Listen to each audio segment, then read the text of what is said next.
Number 1. Texas crime solved by America's Most Wanted. A crime in Rollingwood, Texas would have probably gone unsolved if not for an eerie coincidence. In May 1992, a cook at the Green Parrot Cafe in Salt Lake City, Utah was killed in a robbery. Gone wrong. After the suspect jumped bail, the case was featured on a 1993 episode of America's Most Wanted. Many of the employees and patrons of the Green Parrot gathered at the cafe to watch the segment. Coincidentally, the subsequent segment featured a case in Rollingwood, Texas, whose runaway suspect turned out to be Kenneth Levetza, the replacement cook hired after the former chef was killed.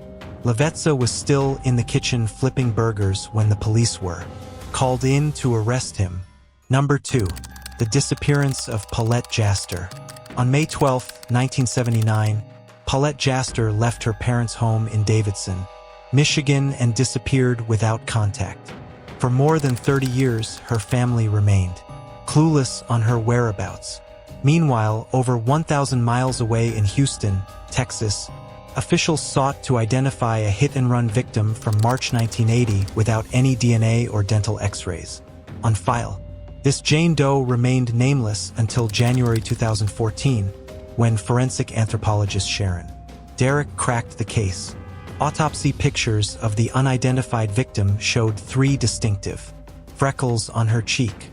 After receiving an online tip, Derrick contacted Jaster's family and was able to match the freckles with her childhood pictures, confirming Jane Doe's identity as the long-lost Jaster. Number 3. The son of Sam. Dubbed the son of Sam, David Berkowitz killed 6 people and wounded 7 others in 1970s New York. His seemingly random spree baffled investigators until a parking violation led to his arrest after months of eluding police. In July 1977, Berkowitz drove to Brooklyn for what would be his final murder, but was issued a ticket after parking illegally. Cecilia Davis, a local resident who was walking her dog that night, witnessed the ticket being issued and later encountered Berkowitz with what looked like a gun in his hand. Moments later, she heard the gunshots that claimed his final victim.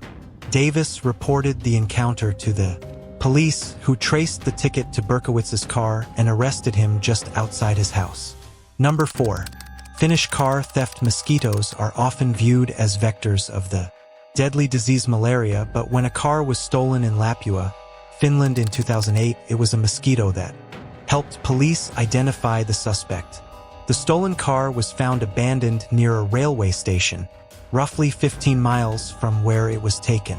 Inside the vehicle, police discovered a mosquito that appeared to have recently sucked blood.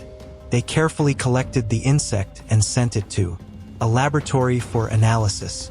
The test results revealed a match between the blood in the mosquito and that of a man in the police register, although the suspect denied the allegations, claiming to have only hitchhiked in the car. He was arrested by police.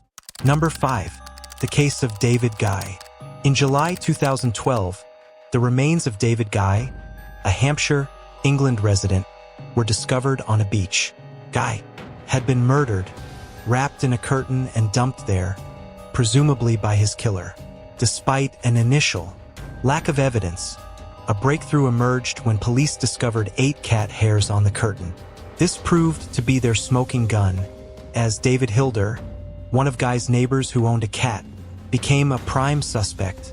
Mitochondrial DNA analysis confirmed a match between hairs from Hilder's cat and those obtained at the crime scene.